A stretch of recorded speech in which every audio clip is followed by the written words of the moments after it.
bit about trusses, and we are on an active job site, so it might be a little hard to hear me sometimes. We have nailers going off, we have staplers going, and we have a generator operating. So what I want to talk about here today is a little bit about the styles of trusses.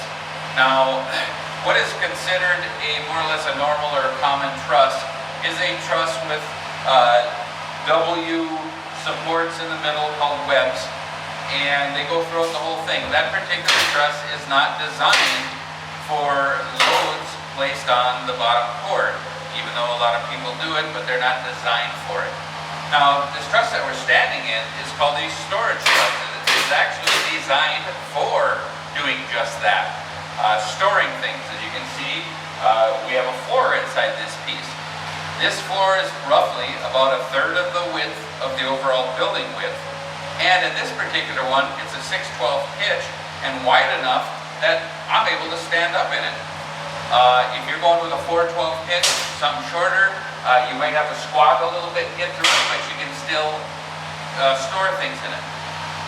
Typical storage trusses are designed at 30 pounds per square foot on the lower cord. That's what you can store in it. Other style trusses, like a scissor truss. A scissor truss is when it's elevated, cathedral some people call it, but a scissor truss is when it's elevated on the bottom cord on an angle, and you gain that room, that area in the living area, or the area underneath it or on the floor. The other style truss, there's many different style trusses, I'm only going to touch on a couple of them. The other one is a ruminatic. Now, we're standing in a storage truss. One thing I want to point out in the storage truss is this web. This web is angled, okay? It's angled up, and we have a cross member on top.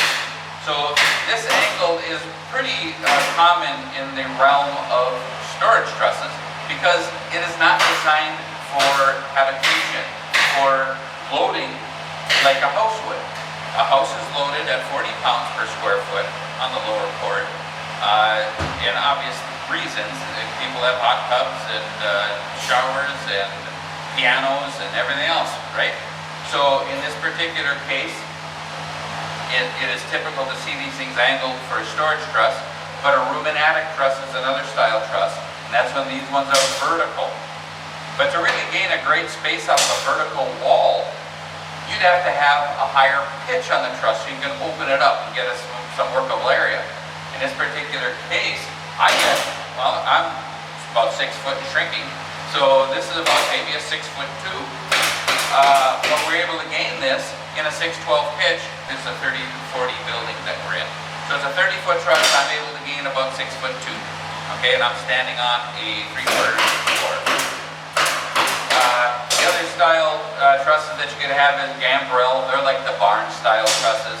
And trusses can be designed in an infinite amount of ways. Many different things you can do.